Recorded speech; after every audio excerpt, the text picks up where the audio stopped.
संत रामपाल जी महाराज एक ऐसे महान संत जिन्होंने अपनी सतभक्ति, तत्व ज्ञान, करुणा और सेवा के बल पर समाज में नई मिसाल कायम की है।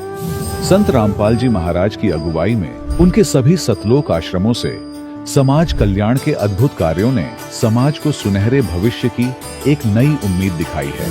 संत रामपाल जी महाराज से नाम दीक्षा लेने के बाद लाखों लोगों की लाइलाज बीमारियां जैसे कैंसर, एड्स आदि ठीक हुई। संत जी के ज्ञान से प्रेरित होकर उनके अनुयायियों ने लाखों यूनिट रक्तदान किया। संत जी ने लाखों बहन बेटियों का दहेज मुक्त विवाह करवाया।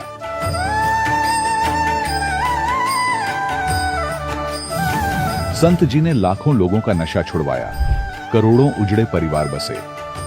संत जी के आश्रमों में समागम के दौरान निःशुल्क नेत्र चिकित्सा, दंत चिकित्सा प्रदान की जाती है। संत रामपाल जी महाराज द्वारा समय समय पर पर्यावरण संरक्षण के उद्देश्य से बड़े स्तर पर वृक्षारोपण किया जाता है। संत जी ने जरूरतमंदों को तत्काल राहत पहुंचाने के लिए एम्बुलेंस सेवा शुरू की। संत जी अपने अनुयायियों को देहदान के लिए प्रेरित करते हैं, जिससे मानवता की सेवा और चिकित्सा क्षेत्र में सुधार हो सके। संत रामपाल जी महाराज के सभी आश्रमों में हर रोज निःशुल्क भंडारा आयोजित किया जाता है, जहां हर वर्ग, हर जाति और हर धर्म के लोग एक साथ बैठकर भोजन करते हैं।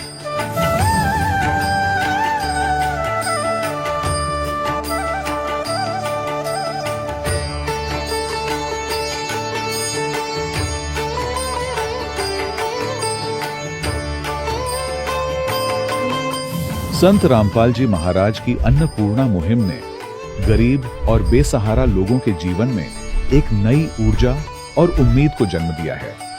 घर घर खाद्य सामग्री और जरूरी मदद पहुंचाकर संत रामपाल जी महाराज ने लोगों को दुख और मजबूरी से लड़ने की ताकत प्रदान की है।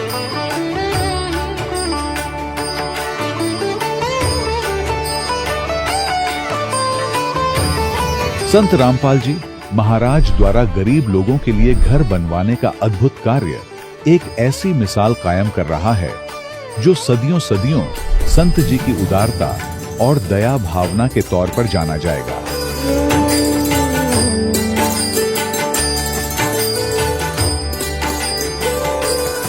संत रामपाल जी महाराज के आश्रम में हजारों बुजुर्गों को सम्मान और प्यार के साथ जीवन जीने का अवसर मिलता है। उनके खाने, रहने और स्वास्थ्य की पूरी जिम्मेदारी संत रामपाल जी महाराज उठाते हैं। अनाथ बच्चों के लिए संत रामपाल जी महाराज के सभी आश्रम किसी वरदान से कम नहीं। यहाँ उन्हें शिक्षा, संस्कार और भविष्य के लिए बेहतर अवसर प्रदान किए जाते हैं। चाहे बाढ़ हो, भूकंप या महामारी, संत रामपाल जी महाराज और उनके अनुयायी हमेशा ही जरूरतमंदों के लिए सबसे आगे खड़े रहते हैं। कोविड महामारी के दौरान संत रामपाल जी महाराज के आश्रमों से करोड़ों लोगों के लिए भोजन, दवाइयां और जीवन रक्षक सामग्रियां उपलब्ध कराई गई। चाहे गरीब की मदद हो या किसी शोषित और पीड़ित वर्ग के हक और सम्मान की लड़ाई, संत रामपाल जी महाराज ने हमेशा ही उनकी दबी आवाज को सरकारों तक पहुंचाया है और उन्हें उचित न्याय दिलवाने में अहम भूमिका अदा की है। समाज में आध्यात्मिक और सामाजिक मूल्यों के प्रति जागरूकता लाने में संत रामपाल जी महाराज हर कदम पर मानवता के सच्चे सेवक साबित हुए हैं। संत रामपाल जी महाराज का जीवन हमें सिखाता है कि सच्ची सेवा वही है जो निस्वार्थ भाव से की जाए। आइए हम भी इस महान सेवा के कार्य में इस महान संत से जुड़ें और संत रामपाल जी महाराज से नाम दीक्षा लेकर अपने जीवन को धन्य बनाएं।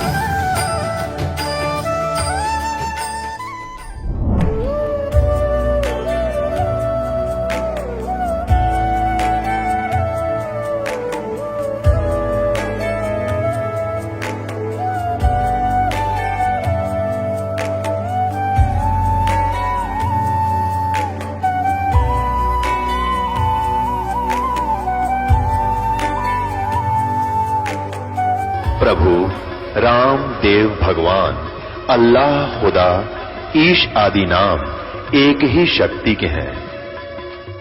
वो कैसा है, कहां है, कैसे मिलता है, किसने देखा है?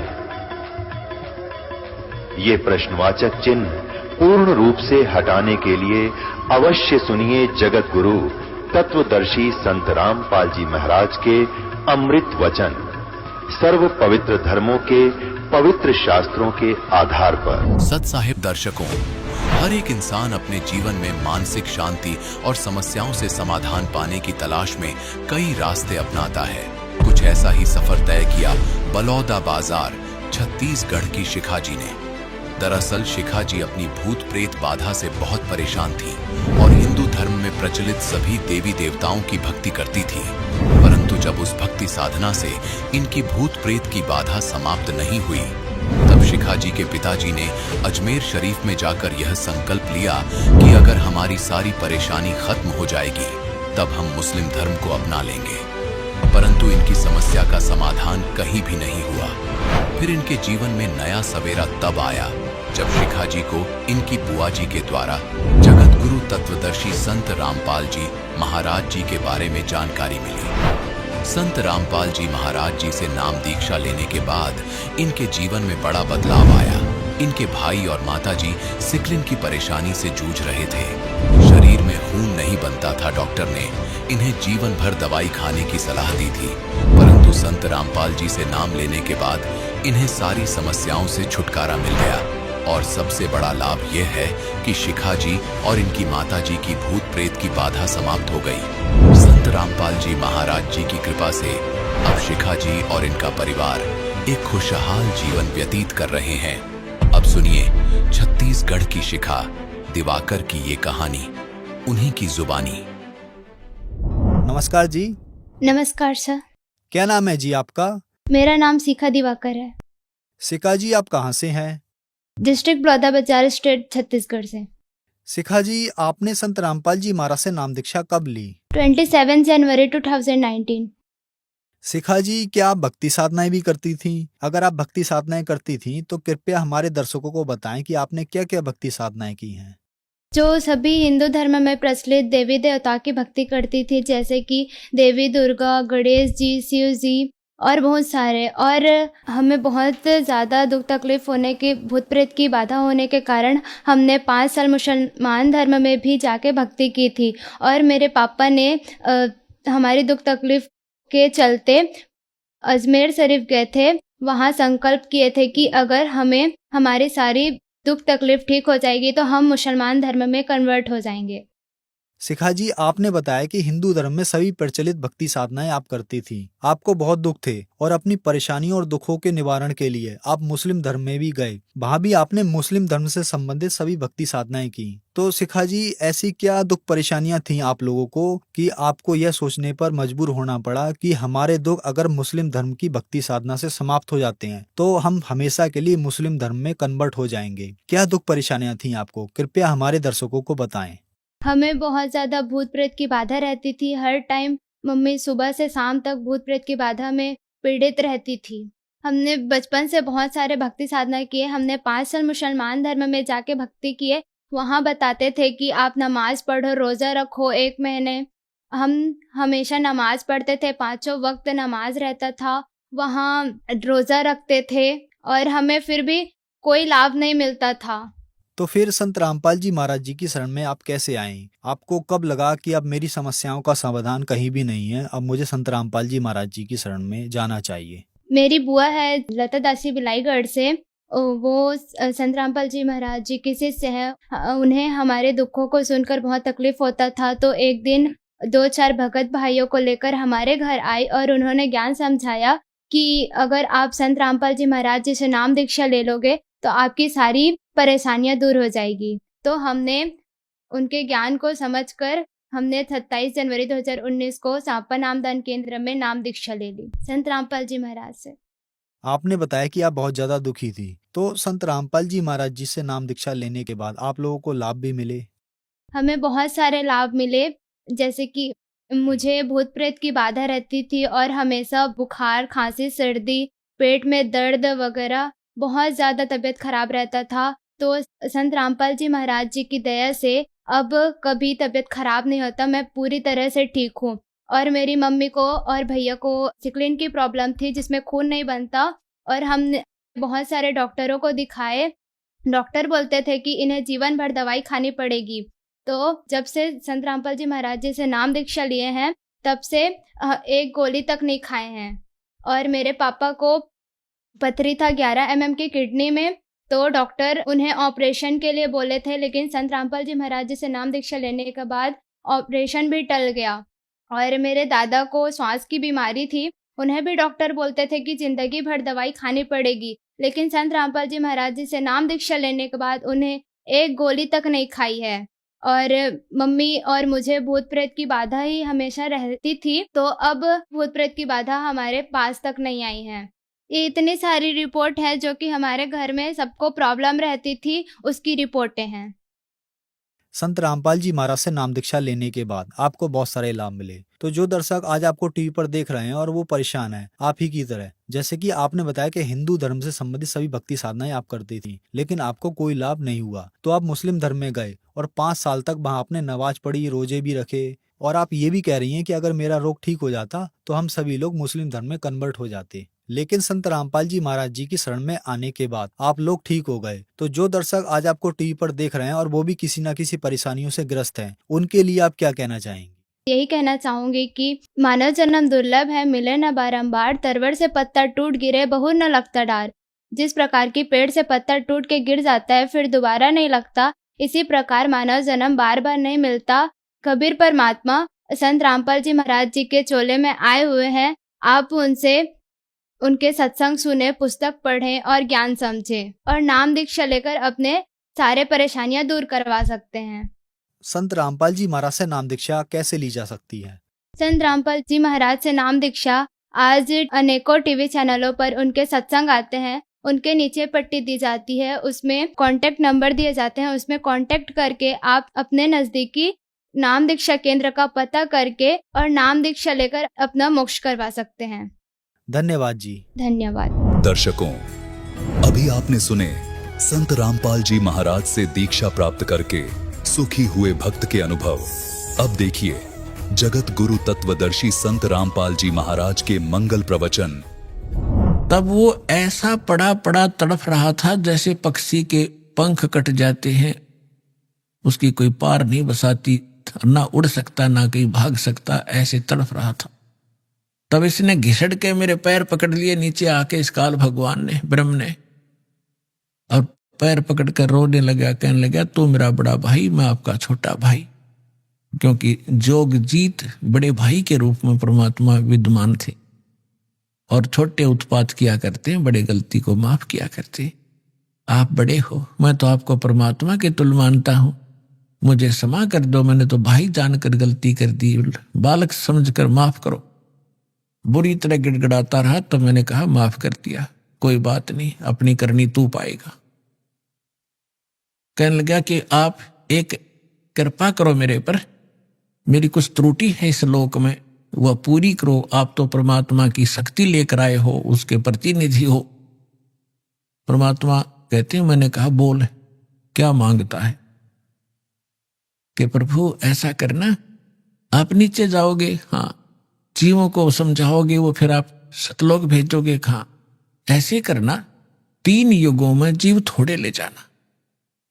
वचनबद्ध कर लिया भगवान को पहले कि फिर मैं मांगूंगा, वचनबद्ध हो जाओगे, वचनबद्ध होगे। 3 युगों में जीव कम ले जाना, चौथा युग जब कलयुग आवे तब आप कितने जीव ले जाना। और दूसरा ये कहा कि आप अपना ज्ञान ले बता करके अपना बनाओ, आपके ज्ञान को मान के हृदय से आपके साथ हो, उनको ले जाना, बाई फोर्स मत ले जाना। मेरे ज्ञान को स्वीकार करके मेरी साधना करे, उसको आप बाई फोर्स ना ले जाना। परमात्मा को पता था कैसे ले जाऊं, तुम पहले ले जाता, ये ऐसे वहां रह ही नहीं सकते, पहले थे ही ना ऐसे, तो पहले अपना ज्ञान से रंगूंगा और इनके अंदर इतनी भक्ति प्रबल करूंगा, जितने भक्तिहीन आप हो चुके हो इतने ही सामर्थ्य आपका पुनः इस साधना से बनाया जाएगा, तब आप वहां पहुंचोगे। और ये ज्ञान सुनाया जाएगा, आपके हृदय में समा होगा, बिल्कुल सत्य है ये, तो तब वहां जा सकते हो, तभी वहां रुक सकते हो। जैसे मोहम्मद जी को ले गए थे बगैर ज्ञान समझाए, एक प्रमाण दे रखा दाता ने, लेकिन यहां हजरत मोहम्मद जी के लाखों से सो गए थे, सारी प्रभुता हो गई थी, सब जय जयकार कर रहे थे, तो वहां रहा नहीं, वापस आ गया। तो परमात्मा ने प्रमाण दे रखा, अगर न्यू ले जाऊंगा तो वहां एक भी ना रहे। तो परमात्मा ने कहा ठीक है, जैसा तू कहता तथास्तु। 3 युगों में जीव कम ले जाऊंगा, अपना ज्ञान अपना ध्यान बता करके अपना बनाकर ले जाऊंगा, और जोर जबरदस्ती नहीं ले जाऊंगा, और चौथे युग में ही जीव में घने ले जाऊंगा। तब फिर खुश हो गया, छोड़ कर पैर खड़ा हो गया, कहने लगा जाओ जोग जीत संसारा, और जीव न माने कहा तुम्हारा। चौथा युग जब कलयुग होगा ना, इनको ऐसा भक्तिहीन कृतघ्नी बना दूंगा उस समय जब तुम्हारा। परमात्मा ने क्या कहा था कि चौथा युग जब कलयुग आई तब हम अपना अंश पठाई, तब हम जाएंगे या अपना अंश पठाएंगे।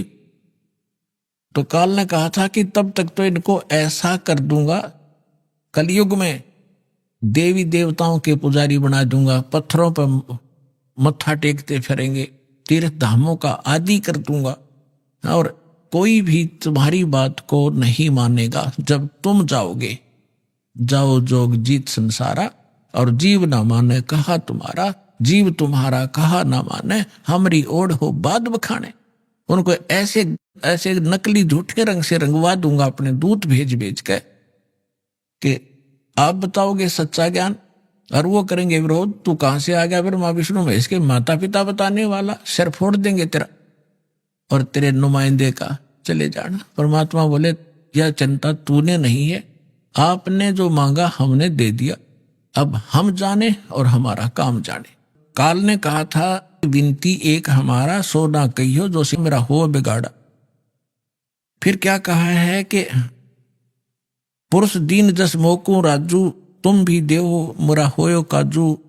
विनती एक करो सो ताता, वचनबंद मानो हमरी बाता। वचनबंद होकर हमारी बात मानो हे बड़े भाई तात। सतयुग त्रेता द्वापर माही, तीनों युग जीव थोड़े चाही। चौथा युग जब कलयुग आवे, तब तो शरण जीव बहु जावे।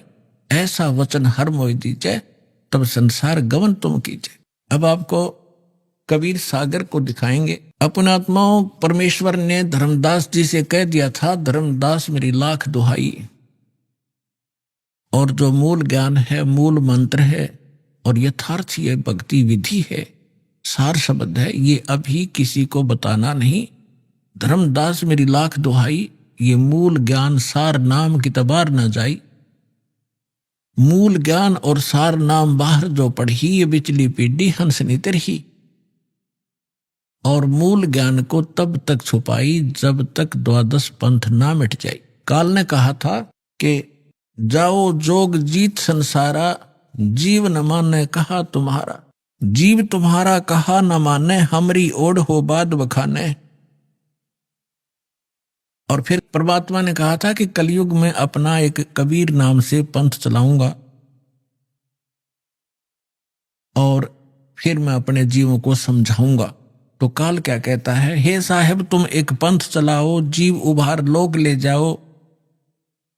एक पंथ तुम आप चलाओ, जीवन को सतलोक पठाओ। द्वादश पंथ करूं मैं साजा, मैं तेरे ही नाम से सतपुरुष सतलोक सचखंड कबीर नाम से 12 पंथ चलाऊंगा। द्वादश पंथ करूं मैं साजा, नाम तुम्हारा ले करूं आवाजा।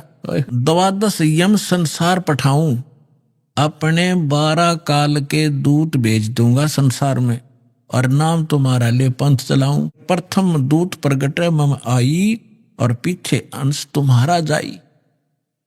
अब काल क्या कहता है कि पहले मेरे दूत जावेंगे और सबको भ्रमित कर देंगे।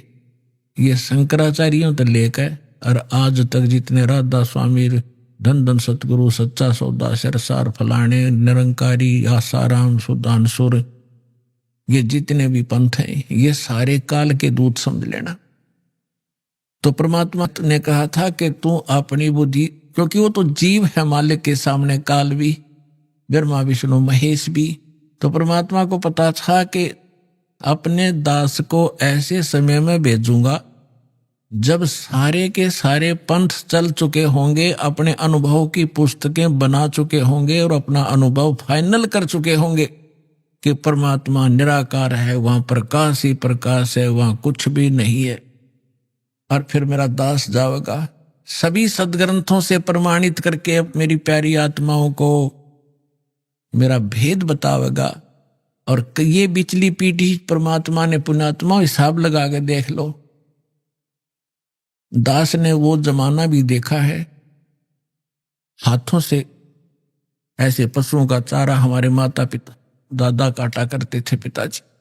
फिर ये चली थी हाथ से मशीन, वो भी देखा। फिर इलेक्ट्रिक सिस्टम से चलने लगे, कट कट कट हाथ से चक्की पीछा करते, वो उसमें भी देखा। और कहीं हमने ट्रैफिक नहीं देखी और कोई टेलीफोन संचार सुविधा नहीं उपलब्ध थी। अब अभी सन 2000 से इधर 1997 के बाद परमात्मा ने डूंडा उठा दिया, पूरा विश्व को शिक्षित कर दिया। शिक्षा देना अनिवार्य समझा, नहीं तो शिक्षा सबसे बड़ी खतरनाक है आपके लिए। आपको कहाँ ले जाकर छोड़ दिया, बम बनाने लग गए। 2 दिन का जीवन है, कल मृत्यु हो जा। या बन रहे वैज्ञानिक बनना था, इस सच्चे ज्ञान को समझना था, परमात्मा के लोक में जाना था, जहां जाकर फिर कभी दुख नहीं होता।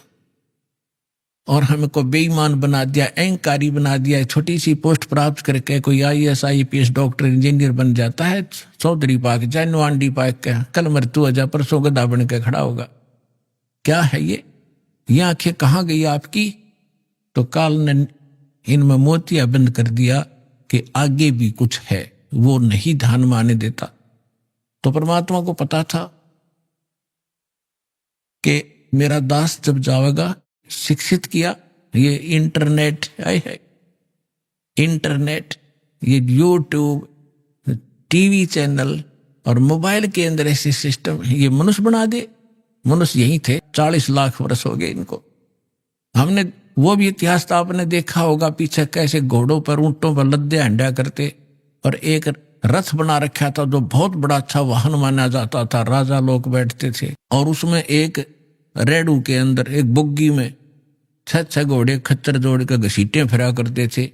कहाँ थी वो अकल जीव में? अब दाता ने दया करी है आपके ऊपर कि जिन सदग्रंथों को आप सत्य मानते हो उनका रहस्य आपको मालूम नहीं। ये नकली काल के दूत आपको मिसगाइड किए बैठे हैं। सिलेबस को नहीं जानता वो टीचर कहेगा, और टीचर कहलाता वो दुश्मन है विद्यार्थियों का। तो हमारे दादे परदादों के जीवन नाश कर दिए नकलियों ने, भूत बना दिए, झूठी कहानी सुना सुना के। तो परमात्मा का मालूम था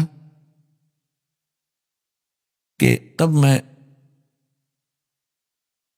अपने दास को भेजूंगा और वो फिर ऐसे इंस्ट्रूमेंट बना के दे दूंगा, एक स्थान से रिले होगा। पूरे विश्व के मेरे बच्चे उन सदग्रंथों से मुझे पहचान रहे होंगे और गद गद हो रहेंगे होंगे, और सत्य और असत्य का निर्णय करके नकलियों को त्याग कर उस एक असली पंथ में ज्वाइन करके अपना जीवन सफल करेंगे। मालिक ने सुनियोजित कर रखा था।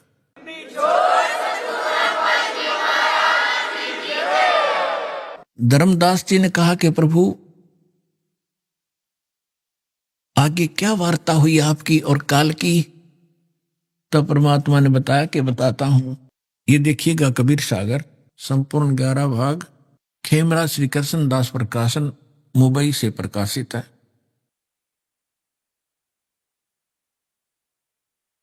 कबीर सागर ज्ञान सागर प्रथम खंड कबीरपंथी भारत पथिक स्वामी युगलानंद बिहारी द्वारा पुरस्कृत। ये इसलिए दिखाया जा रहा आपको, कोई ये ना समझे, ये इसलिए दिखाया जा रहा आपको, कोई ना सोचा कोई डुप्लीकेट दिखा रहे होंगे। ये सारे प्रमाण दिए जाते हैं, आप देख सकते हैं। मुद्रक एवं प्रकाशक है खेमरा श्री कृष्ण दास, अध्यक्ष श्री वेंकटेश्वर प्रेस, खेमरा श्री कृष्ण दास मार्ग मुंबई। ये है सवसम वेद बोध सागर का एक खंड है ये, और 121 पृष्ठ पे यहां देखना। सतयुग त्रेता द्वापर माही, तीनों युग जीव थोड़े जाही। काल ने प्रार्थना की। चौथा युग जब कल युग आई, तब तब शरण जीव बहु जाई। ऐसा वचन हर मोय दीजे, तब संसार गवन तुम कीजे। अब परमात्मा क्या कहते हैं कि अरे काल पर पंच पसारा, तीनों योग जीवन दुख डारा। विनती तोर लीन में मानी, मोको ठगे काल अभिमानी। चौथा युग जब कल युग आई, तब हम अपना अंश पठाई। काल फंद छूटे नर लोई, सकल सृष्टि परवा निखोई। परमात्मा कहते हैं चौथा युग जब कलयुग आएगा, तब हम अपना अंश भेजेंगे। काल फंद छूटे नर लोई, सकल सृष्टि परवा निखोई। घर घर देखो बोध विचारा, सतनाम सब ठोर उचारा। 5505 तब ये वचन मेरा होगा साचा। कलयुग बीत जाए जब एता, सब जीव परम पुरुष पद चेता। ओए होए। अब क्या कहते हैं परमात्मा कि चौथा युग जब कलयुग आई, तब हम अपना अंश पठाई। और काल फंद छूटे नर लोई, काल का जितना भी झंझट फंद है सब नर नारी उससे छूटेंगी, और सकल सृष्टि परवाह ने खोई। ओए होए। कहते पूरा विश्व मेरा नाम लेगा, मेरी ही भक्ति किया करेगा। और घर घर देखो बोध विचारा, बोध माने अध्यात्म ज्ञान का घर घर में चर्चा चलेगी। और सतनाम जिसका आज तक छींट भी नहीं लगी, ज्ञान भी नहीं था में, वो सतनाम सब ठोर उचारा। जन जन के मुंह पर होगा कि सतनाम से ही मोक्ष होगा। वो सतनाम कैसा होगा? सतनाम सतनाम नहीं, उसका यथार्थ ज्ञान होगा। 5505 तब ये वचन मेरा होगा साचा। कलयुग बीत जावे जब एता, सब जीव परम पुरुष पद चेता। ओए होए। सभी जीव परमात्मा के उस यथार्थ पद यानी उस स्थान के, गीता अध्याय नंबर 15 के श्लोक नंबर 4 में लिखा है कि तत्वदर्शी संत की प्राप्ति के उपरांत उसके पश्चात परमेश्वर के उस परम पद की खोज करनी चाहिए, जहां जाने के बाद साधक फिर लौटकर कभी संसार में नहीं आते। तो यहां कहा कि उस परम पद के सभी परिचित होंगे और पूरा विश्व नाम लेगा।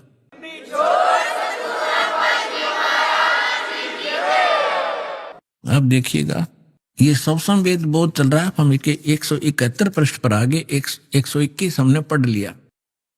अब परमात्मा बताते आ रहे हैं कि कहते हैं दोहा 5 सहस्र और 500 5500 जब कलयुग बीत जाए, महापुरुष फरमान तब जग तारण को आए। हिंदू तुर्क आदि सब जेते जीव जहान, सतनाम की साख गह ये पावे पद निर्वाण। परमात्मा कहते हैं कि जब कलयुग 5500 वर्ष बीत जाएगा, उस समय एक महापुरुष आवेगा और परमात्मा का यथार्थ फरमान सुनावेगा।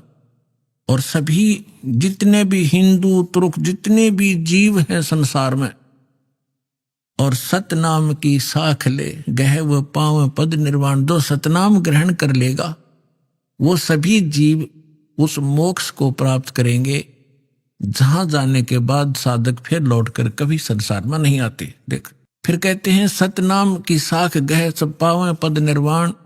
यथा सरितगण आप ही और मिले सिंधु में धाये, सत सुकृत के मद तिमी वो सब ही पंथ समावे।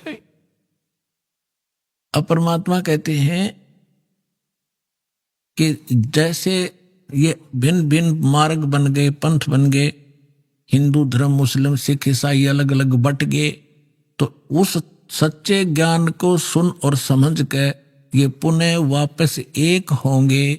जैसे समुद्र के अंदर बगैर निर्बाध ना डटे नहीं डटती दरियाएं, अपने आप जाकर शीघ्रता से तीव्रता के साथ उसमें समा जाती हैं।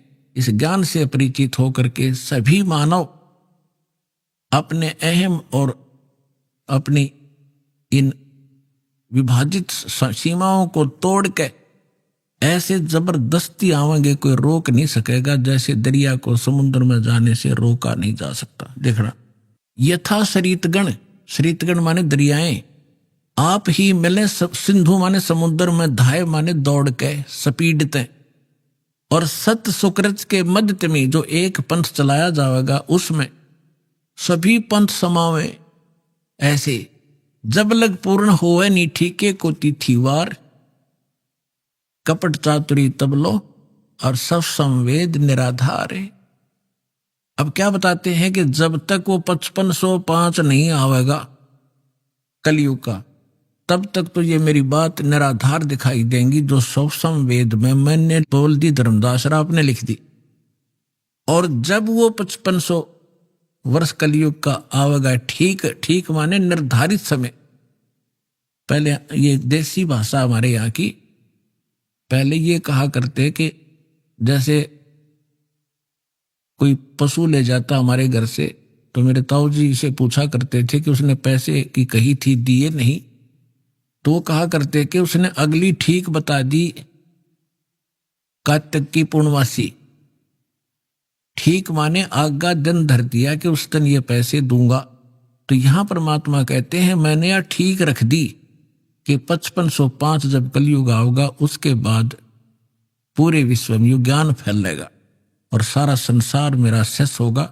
मेरी भक्ति करेंगे मेरे बच्चे, मुझे पहचानेंगे और सारे एक होंगे जो भिन्न भिन्न बाटों में बट गए विभागों में।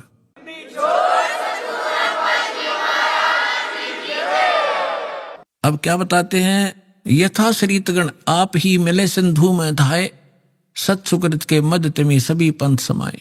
जब लग पूर्ण होवे नी ठीक को तिथि बार, या ठीक का समय नहीं आवेगा, तब कपट चातरी तब लग ये लोग और सब संवेद निराधार है।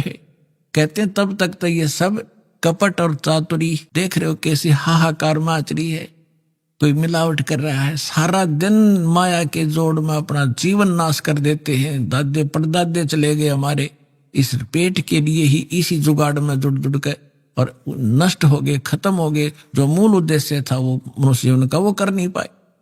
तो यहां बताते हैं कि यह कपट चातुरी और ये बकवाद, ये प्राणी तब तक करेगा जब तक युग ज्ञान सामने नहीं आएगा। और फिर ये सब अपने आप स्तब्ध हो जाएंगे कि क्या करें, विष कौन खाएगा? ऐसा विष जो असंख्य जन्म तक भोगना पड़ता है। तो एकदम सब का ब्रेक से लागेंगे।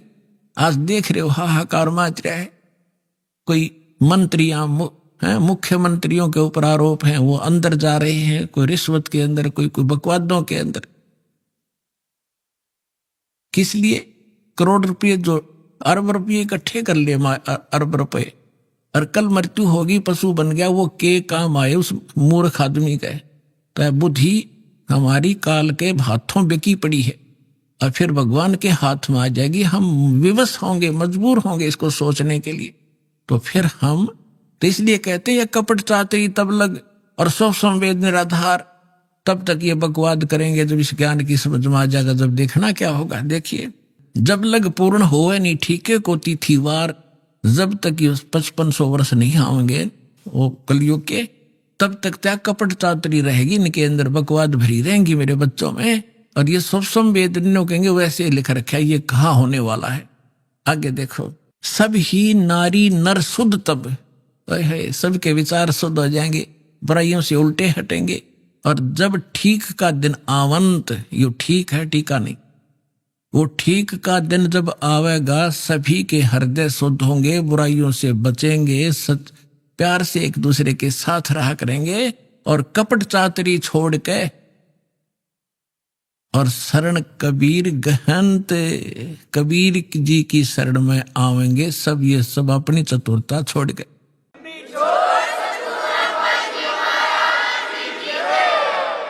एक अनेक हो गए पुनः अनेक हो एक, हंस चले सतलोक सब, सभी हंस सतलोक चलेंगे। एक से अनेक हो गए, कोई नारे नारे मजहब धर्म बन गए, ये पुनः अनेक हो एक, वह सब एक होंगे और हंस चले सतलोक सब, सतनाम की टेक।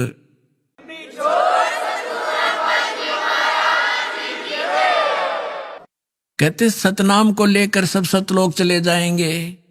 घर घर बोध विचार हो, दुर्मति दूर बहाए, और कलयुग में एक हो के सब बरते सहज सुभाए। ओए होए, कहते हैं घर घर बोध, मेरे ज्ञान का घर घर चर्चा होगी पुण्यात्माओं। आज ज्ञान गंगा बरवाला आश्रम, सतलोक आश्रम और इस दास का नाम घर घर में चर्चा हो रही है कि Kabir is God, Kabir is God. और घर घर ज्ञान बांटा जा रहा भगवान का।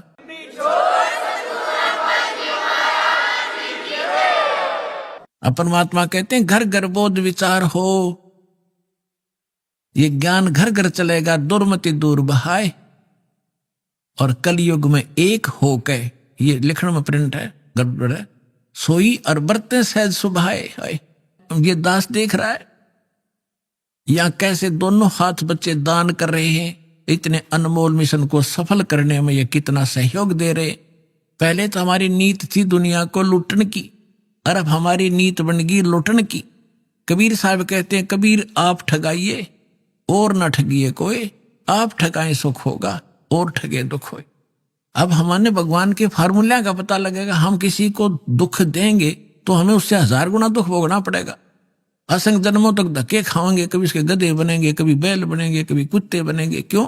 हम भगवान से मांगेंगे और इस भक्ति से वो हमें रिच कर देगा, भक्ति से भी रिच, और यहाँ के भौतिक जो साधन आवश्यक आपको होंगे वो भी सारे देगा।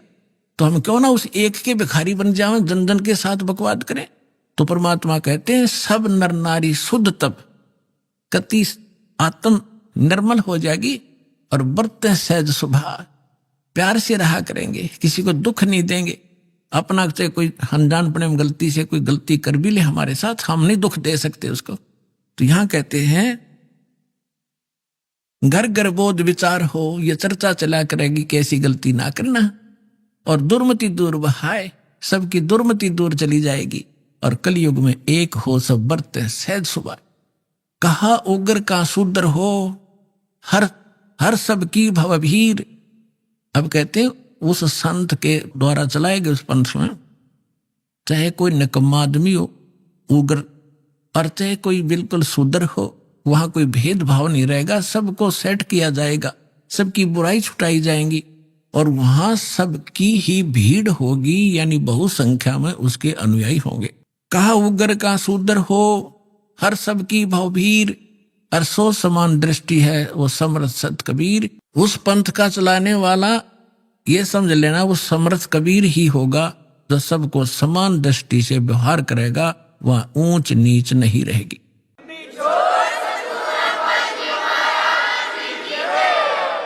अब जैसे काल ने कहा था कि 12 पंथ करूं मैं साजा, और नाम तुम्हारा ले करूं आवाजा। 12 पंथ नाम जो ले ही सो हमरे मुखान समोई। वो 12 पंथ कौन से हैं?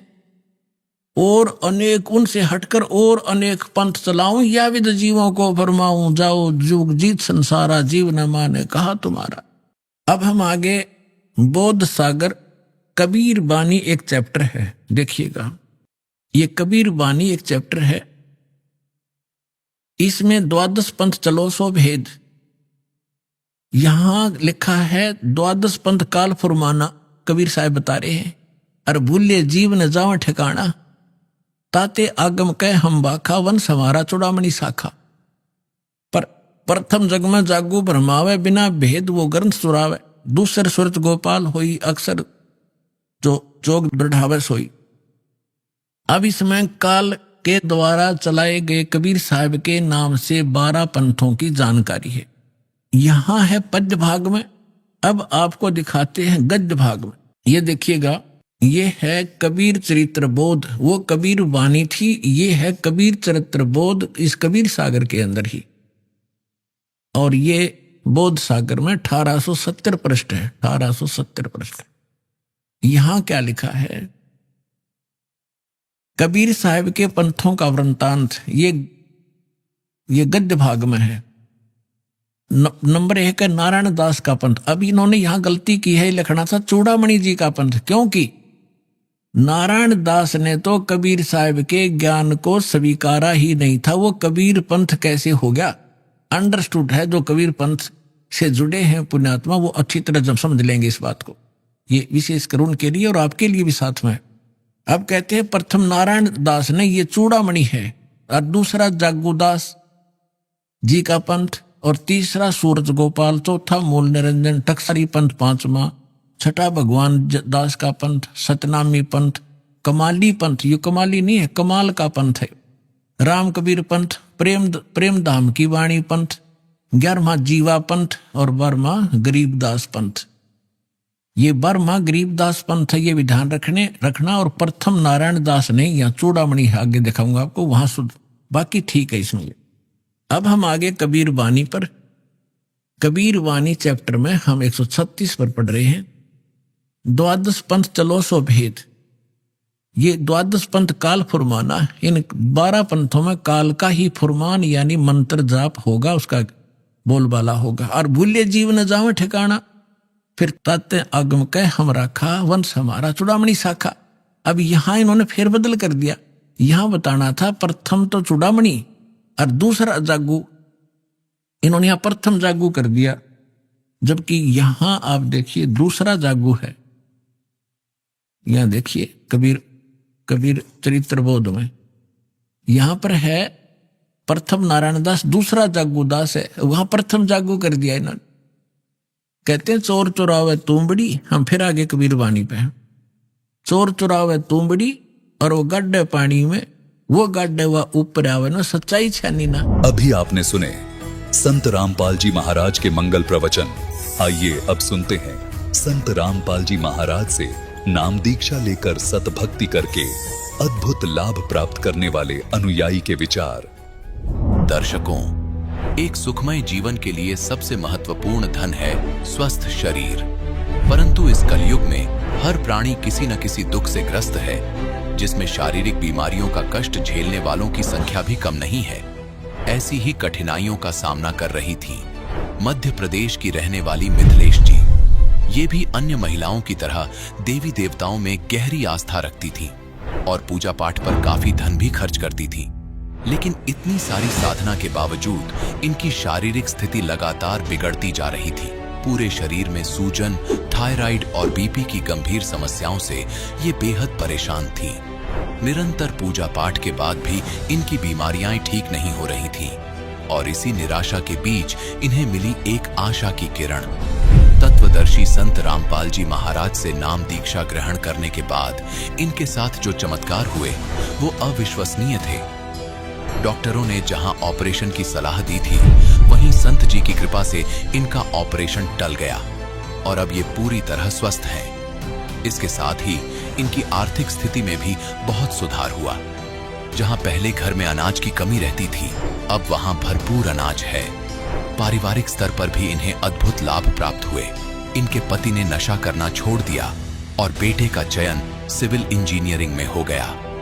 अब आप स्वयं सुनिए मिथिलेश जी के खुशहाल जीवन की सच्चाई, उनकी आप बताइए। नमस्कार जी। नमस्कार सर। क्या नाम है बहन जी आपका? मिथिलेश दासी। बहन जी आप कहाँ की रहने वाली हैं? सर जी मैं सिवनी जिले से घनसौर की निवासी हूँ। बहन जी संत रामपाल जी महाराज से नाम दीक्षा आपने कब ली? सर जी मैं संत रामपाल जी महाराज से नाम दीक्षा 25 फरवरी 2016 को ली थी। बहन जी संत रामपाल जी महाराज से नाम दीक्षा लेने से पहले क्या आप कोई भक्ति साधना भी करती थी? जी भगत जी, जैसे देवी देवताओं की पूजा है, शंकर पार्वती जी हैं, गणेश जी हैं, दुर्गा जी हैं। सर जी जैसे नवरात्रि होती थी तो एक साल में नवरात्रि जो आती थी, दशहरा का समय जो आता था, उसमें हम लोग 12 साल करीबन तक के दुर्गा जी का प्रतिमा रखे और प्रतिमा के साथ साथ में फट से जो बैठकी होती है उससे जो भी पूजन सामग्री लगती है वो सारे के सारे देते थे भगत जी हम लोग। उससे अनेक भक्त सारे पुराने के एक साल का हमको लगभग 32 से 34 हजार का खर्चा पड़ता था भगत जी। इसके बाद में भी मैं बहुत ज़्यादा बीमार रहती थी भगत जी। 2012 से 2016 तक मेरी इतनी ज़्यादा तबीयत खराब थी भगत जी कि मैं कुछ बता नहीं सकती। मेरा पूरा फूलन पूरे शरीर में, पूरे ऐसे लगे जैसे कपड़े तनस रहे हो, जैसे पैरों में इतने गड्ढा हो जाते थे भगत जी चप्पल पहनने से। और फिर मेरे को आने की मेरे 70 किलो की वजन हो गई थी भगत जी। उस समय मैं 32 साल की थी। तो भगत जी मेरे को 56% थायराइड थी भगत जी और 190 पॉइंट बीपी बढ़ती थी भगत जी मेरे, और मेरे बच्चेदानी कम से कम 200 ग्राम की हो चुकी थी। बहुत ज़्यादा परेशानी थी। बहन जी आपने बताया कि आप देवी की भक्ति करती थी, दुर्गा माता में आपकी बहुत गहरी आस्था थी, लेकिन उन साधनाओं से आपको कोई लाभ नहीं हुआ, आपको परेशानी ही परेशानी आई। तो फिर संत रामपाल जी महाराज की शरण में आप कैसे आईं? मेरे पति जो हैं वो टीचर हैं, उनके दोस्त थे वो जेंट्स टेलर थे। शायद उन लोगों ने कुछ थोड़ा बहुत इनको समझाया होगा तो ये बोले बगैर गुरु के मोक्ष तो नहीं होता, आप तो गुरु बना रखे पर हमको गुरु बनाना है और हम गुरु बनाएंगे। तो मेरे भी थे कि मैं इतने बीमार रह रही हूँ, इतनी परेशानी में हूँ मैं, तो क्यों ना मैं भी चलूँ इनके पास। तो फिर मैं सोची कि जब आप जा रहे हो तो हम पीछे नहीं रहेंगे, हम भी जाएंगे, क्योंकि हर कोई बोलता है गुरु बनाना कोई पाप नहीं है। जैसे डॉक्टर है, एक डॉक्टर के पास हम लोग गए तो उससे आराम नहीं मिली, दूसरे के पास गए, दूसरे से भी आराम नहीं मिली, तीसरे के पास। तो यही मेरे मन में धारणा थी कि गुरु, एक गुरु बनाए, एक गुरु से संतुष्टि नहीं मिली तो दूसरे, दूसरे से नहीं तो तीसरे, ऐसे करके फिर हम लोग संत रामपाल जी महाराज की शरण में गए, वहां से उपदेश लिए। बहन जी, हमने सुना है कि जो भी श्रद्धालु संत रामपाल जी महाराज से नाम दीक्षा लेते हैं उनको कोई ना कोई लाभ जरूर होते हैं, चाहे वो आध्यात्मिक हो, भौतिक हो, शारीरिक हो या मानसिक हो। तो क्या संत रामपाल जी महाराज से नाम दीक्षा लेने के बाद आपको भी कुछ लाभ प्राप्त हुए? सर जी, मैं बहुत बीमार थी, देवी देवताओं की भक्ति करे हम लोग, लेकिन उससे भी हमको कुछ लाभ नहीं हुआ। बहुत सारे हम लोग पैसा खर्च करे। अब 12 साल में भगत जी आप अनुमान लगा लीजिए, 35-36 हजार का एक साल पड़ता था, तो हम लोग 12 साल करे। अब 12 साल में आप अनुमान लगा लीजिए कि कितना पैसा हम लोग खर्च किए होंगे। उसके बाद में हमको कुछ आराम नहीं लगा। फिर हम नागपुर इलाज कराने गए थे तो डॉक्टर ने बताया कि आपका बच्चेदानी बढ़ चुका है, 4 गांठ हो चुके हैं बच्चेदानी में, फूलन बहुत ज़्यादा है और आप इसका ऑपरेशन नहीं कराएंगे तो आप 15 दिन के अंदर में बच नहीं पाएंगे। यानी कि बच्चेदानी 200 ग्राम का करीबन था और 56% थायराइड था मेरे को और 190 पॉइंट बीपी हो गया था मेरा और 70 किलो का वजन था भगत जी। 32 साल की उम्र पे 70 किलो का वजन हो गया था और इतने ज़्यादा आने की परेशान थी मैं। तो डॉक्टर बोल रहा था कि आप ऑपरेशन करा लीजिए। तो हम बोले, उस समय हमारी आर्थिक स्थिति भी सही नहीं थी, तो ऑपरेशन के लिए डॉक्टर बोला कि आपको नगद केस 5,000 रुपये देना पड़ेगा आपको करके बोला। तो हम बोले मालिक कहाँ से लेके आए, हम कैसे करें, इतने पैसा हमारे पास में तो है भी नहीं है। तो फिर इसके बाद में फिर मेरे जो पति हैं वो बोले कि कुछ तो करना ही पड़ेगा, अगर जिंदा रखना है तो हमको ऑपरेशन कराना ही पड़ेगा। और मेरे 2 बच्चे भी हैं, तो मैं सोची अगर मैं कहीं मर गई तो मेरे बच्चों का क्या होगा, इसलिए मैं डर भी रही थी। तो फिर इसके बाद में फिर हम लोग वापिस आए, 15 फरवरी का डेट लेके आए ऑपरेशन का।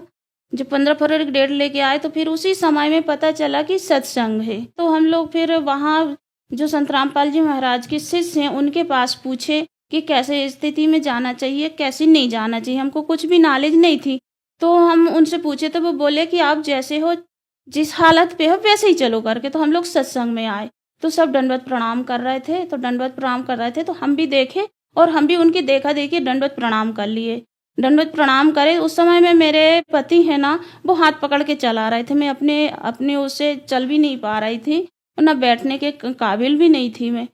फिर वहाँ साजपानी धनोरा संत रामपाल जी महाराज का सत्संग था वहाँ पे, तो वहाँ लेके गए, वहाँ पे बैठे, दंडवत करे, सारे दिन बैठे उस दिन। सर जी हम बहुत सारे दिन बैठी, जबकि मैं 10 मिनट बैठना मेरे लिए बड़ी मुश्किल की बात थी। तो मैं उस दिन सारे दिन बैठी, 9 फरवरी को सारे दिन बैठी, मैं नीचे जमीन पे बैठी, जबकि मैं जमीन पे भी नहीं बैठ पा रही थी, कुर्सी पे बैठ रही थी।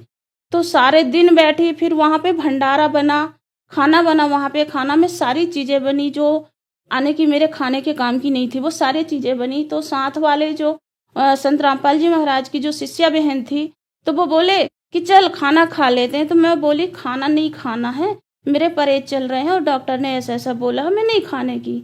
तो बोले नहीं आज तू खाना नहीं खा, आज संत रामपाल जी महाराज की यहाँ के प्रसाद समझ के खा ले। तो मैं बोली चलो ठीक है, बहुत दिन हो गए मैं खाई भी नहीं हूँ खाना, तो चलो आज मैं खा ही लेती हूँ, मरूँ या जीऊँ जैसा भी हो, जैसा भी करना हो ठीक है, चलो मैं खा लेती हूँ। तो उस दिन मैं चावल, सब्जी, दाल, रोटी, रायता, पूड़ी, पकवान जो भी वहाँ था सारे की सारे चीजें खाई। और उस दिन से बगैर नाम लिए हुए, संत रामपाल जी महाराज से नाम नहीं लिए थे, नाम लेने के पहले हम लोग को 9 फरवरी से सत्संग सुनते ही हमको आने की लाभ होने चालू हो गए। सबसे पहले तो हमारा जो बीमारी था वो दूर हो गया। मैं उस दिन खाना भी खाई, सारे दिन बैठे भी। अब सत्संग बहुत समय का होता है, करीबन 2.5 से 3 घंटे का होता है, तो हम लोग 2.5 से 3 घंटे वहाँ पे बैठे। जो 10 मिनट बैठना मुश्किल थी वो 2.5-3 घंटे बैठ ले, वो बहुत बड़ी बात है। तो फिर वहाँ बैठी, वहाँ से खाना खाई, मैं सारे खाना खाई, नमक मिर्ची सारे चीज़ें जो मैं खा नहीं रही थी, 4 साल से नहीं खा रही थी, वो मैं वहाँ खाई। खाने के बाद में मैं घर आई। घर आने के बाद मेरे को इतना हल्का लगा, इतना हल्का लगा, जैसे मेरे सार से सारे बोझ उतर चुके हैं। ऐसे मेरी बीमारी बगैर संत रामपाल जी महाराज की शरण में गए ठीक हो गई। फिर हमने सोचा कि क्यों ऑपरेशन कराएं, ना कराएं ऑपरेशन, हम सीधे चले जाएं संत रामपाल जी महाराज से नाम लें और अपना कल्याण कराएं। फिर हम लोग 25 फरवरी को 4 व्हीलर करके और जबलपुर गए। जबलपुर से संत रामपाल जी महाराज जी से नामदान लिए और नाम लेके आज हम ना एक गोली खा रहे हैं। आज अभी मैं 3रा साल खत्म होने वाले हैं मेरे। मैं अभी ना तो कोई थायराइड की गोली नहीं ले रही हूँ, ना बीपी की नहीं ले रही हूँ और ना कोई बच्चेदानी की, ना मेरे को बुखार चढ़ा, ना सर्दी जुकाम, ना कुछ नहीं हुआ। संत रामपाल जी से नाम उपदेश लेने के बाद में ना मैं कोई गोली खाने की आवश्यकता पड़ी मेरे को, और ना ही तो कोई दवा, ना ऑपरेशन, ना कुछ नहीं। आज मैं स्वस्थ हूँ। फिर सर जी इसके बाद ना गाड़ी है घर में, वो गाड़ी तो बच्चे बोला कि चाबी दे दो मम्मी, मैं सिर्फ एसी भर चालू करूंगा, इसके अलावा कुछ नहीं करूंगा। तो पता नहीं कैसे कैसे गाड़ी चालू किया। चालू करते हुए गाड़ी इतनी स्पीड से भगी, गाड़ी एकदम सर कह के मेरे तो हाथ पैर सूख गए कि मैं कही बस अब मेरे बेटा की जान आज बचने वाली नहीं है। फिर एक मोटरसाइकिल को धक्का मारी गाड़ी, मोटरसाइकिल से जाके एक सब्जी की वो हाथ ठेला होती है उसको जाके धक्का मारी, और उसको धक्का मारने के बाद में सामने एक बच्चा था, करीबन 3-4 साल का बच्चा था। वो बच्चा के ऊपर से गाड़ी चली गई ऐसे, वो बच्चा नीचे गाड़ी के बोनट के नीचे और वो बच्चा ऊपर से गाड़ी चली गई। और जो बच्चे की माँ थी वो गाड़ी के ऊपर ऐसे बोनट पे ऐसे टंगी और फिर बाद में बोल रही थी कि मेरे कोई हाथ पकड़े थे। हम बोले ये तो हमारे संत रामपाल जी हैं और इनके अलावा कोई नहीं है, ऐसा कोई चमत्कार नहीं कर सकता। तो फिर वो जो फ्लैक्स लगा थे, संत रामपाल जी का फ्लैक्स था, अवश्य जाने वाला रोड के पास ऐसे पुलिया है वहां पे लगा है, तो वहां पे जाके गाड़ी रुक चुकी थी। तो फिर हम लोग उनका इलाज कराए, वो बच्चे का इलाज कराए तो डॉक्टर बोल दिया नहीं यहाँ पे नहीं होगा। तो उसके यहाँ पे हाथ पे जो यहाँ पे लगी थी, यहाँ पे और पैर पे लगी थी बच्चे को, वो 3-4 साल के बच्चे का। तो फिर लेके आए घनसौर, वो बोले हमारे डॉक्टर है उसके पास करो, तो एक साहू डॉक्टर है उसके पास लेके गए। तो वो बोलने लगा कि नहीं इसका हम कुछ नहीं करेंगे, ये तो हमारे बस का नहीं है, आप इसको जिला अस्पताल ले जाइए। हम लोग जिला तो नहीं ले गए पर जो तहसील में अस्पताल रहती है वहां लेके आए। तो वहां पे जो डॉक्टर है, बड़े डॉक्टर है, तो उसको दिखाए तो बोले नहीं इसमें तो कुछ नहीं है, बोले आप चाहिए अस्पताल और अस्पताल पे इसको धुलवा के लेके आइए, फिर मैं दवा लगा देता हूँ। तो ऐसे करे उसको लेके गए। फिर उसने बोला कि अगर 24 घंटे में इसको बेहोशी नहीं आई, उल्टियां नहीं हुई, तो सोचना बच्चे का कुछ भी नहीं है करके। तो हम लोग 24 घंटे का वेट किया, 24 घंटे के बाद में कुछ नहीं हुआ। फिर भी हमने सोचा कि बच्चा है, चलो भाई इसका सिटी स्कैन करा के देखें। तो सर जी फिर हम जबलपुर अनंत हॉस्पिटल लेके गए, जो जबलपुर में सबसे बड़ा हॉस्पिटल, वहां लेके गए। वहां उसका हम लोग सिटी स्कैन कराए, कुछ भी नहीं निकला, वहां एक भी इतना सा भी खरोंच नहीं निकला उसको। जबकि 3-4 दिन बाद ले गए थे और बहुत सारे खरोंचे लगी थी, सर में लगी थी, मुंह में, पैर में, हाथ में, पर कुछ भी नहीं निकला। और फिर इसके बाद उन लोग जिसके बच्चों का जो हुआ था एक्सीडेंट, उन लोग सारे इलाज कराने के बाद में रिपोर्ट दर्ज करा लिए। बोले हमारा ऐसा नहीं किया, वैसा नहीं किया, ये नहीं किया, वो नहीं किया, ऐसा करके किसी ने उनको बहका दिया। तो वो रिपोर्ट दर्ज करा दी। रिपोर्ट दर्ज कराया तो हम बोले चलो भाई अब गलती तो हुई है, जैसा भी हो। मेरा बच्चा 16 साल का था, तो हम सोचे कि बच्चे का केस ना बने, नहीं बच्चे का भविष्य बर्बाद हो जाएगा। मैं संत रामपाल जी के यहाँ पे अरदास लगाई कि हे मालिक आप मेरे गुरु हो और गुरु होने के नाते आप मेरे बच्चे की रक्षा करना। तो फिर वहाँ बच्चे का नाम नहीं आया थाना पे, ना बच्चे का नाम लिखाया उन्होंने, ना कुछ नहीं, ना गाड़ी का नंबर बताया, कुछ भी नहीं बताया। उनको कुछ भी पता नहीं थी, बस इतने बोले थे कि काले कलर का कार है, बोले उससे एक्सीडेंट हुआ है। मेरे पति हैं वो टीचर हैं, तो सरकारी टीचर हैं, तो उनकी पहले सैलरी बहुत कम थी भगत जी, बहुत कम थी, 2256 रुपये मिल रहा था उस समय में। और आज संत रामपाल जी की दया से 35,000 रुपये है सर जी। हम लोग आज आर्थिक स्थिति से भी अच्छे हैं। हम लोग को ये लग रही थी कि हमारे यहाँ कोई मेहमान न आए। हमारे यहाँ मेहमान आते थे तो हम लोग पीछे के दरवाजे से जाके किसी के घर से आटा चावल मांग के लाके उनको खिला रहे थे। बहुत आने की इतनी स्थिति गंभीर थी हम लोग कि इनके जैसे प्रशिक्षण में आना है, तो प्रशिक्षण में आने के लिए किराए के पैसे नहीं होते थे, तो किराए के पैसे नहीं होते थे तो ये पैदल चल के आते थे कि प्रशिक्षण के लिए।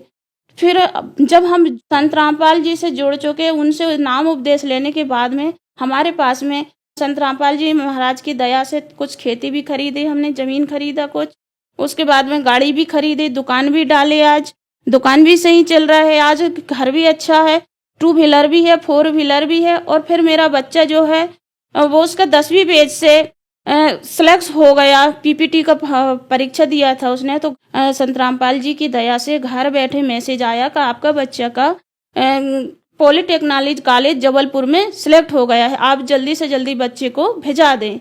तो 1 दिन का डेट दिए थे, उस समय भी मेरे पास पैसा नहीं थे। मैं बोली कहाँ से इतने पैसा लेके आऊँ, कैसा करूँ कैसा ना करूँ। फिर पड़ोस में कुछ रहते हैं पड़ोसी, तो उनसे मैं 5,000 रुपये मांगी, तो 5,000 रुपये मांग के और मैं अपने पति और अपने बेटे को जबलपुर भेजाई।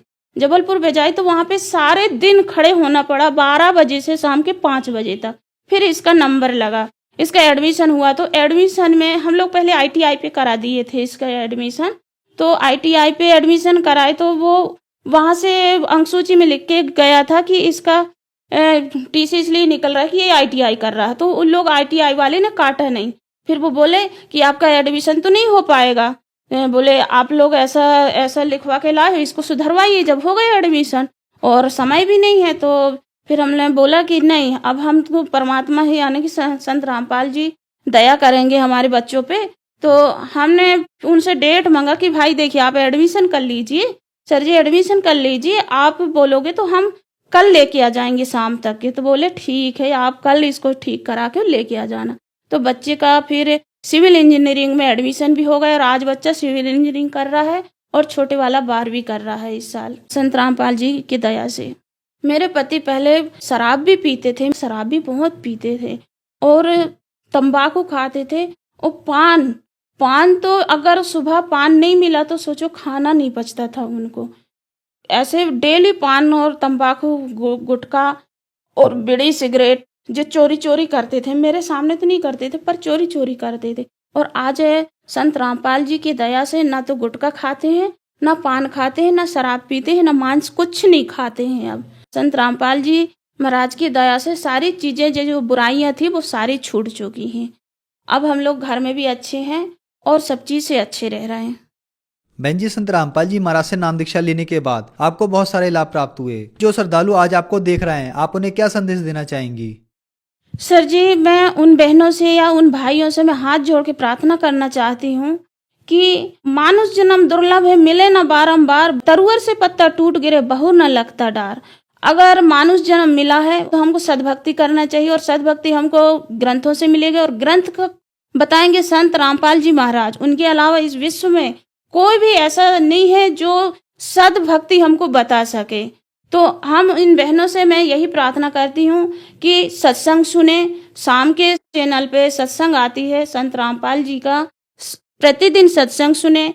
फिर पुस्तक सेवा जारी है, पुस्तक लें, पुस्तक पढ़ें। ज्ञान गंगा है, जीने की राह है, गीता तेरा ज्ञान अमृत है, अंधश्रद्धा खतरा भक्ति ये जान है। इनको पढ़ें, अच्छे से समझें और संत रामपाल जी महाराज से नाम उपदेश लें और अपना कल्याण कराएं। बहन जी, संत रामपाल जी महाराज से नाम दीक्षा कैसे ले सकते हैं?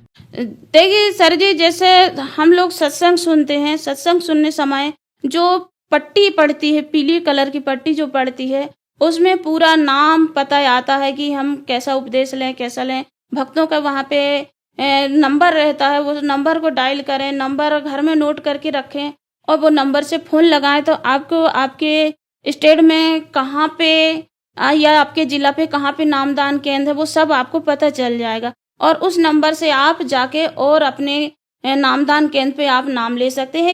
धन्यवाद जी। चाहे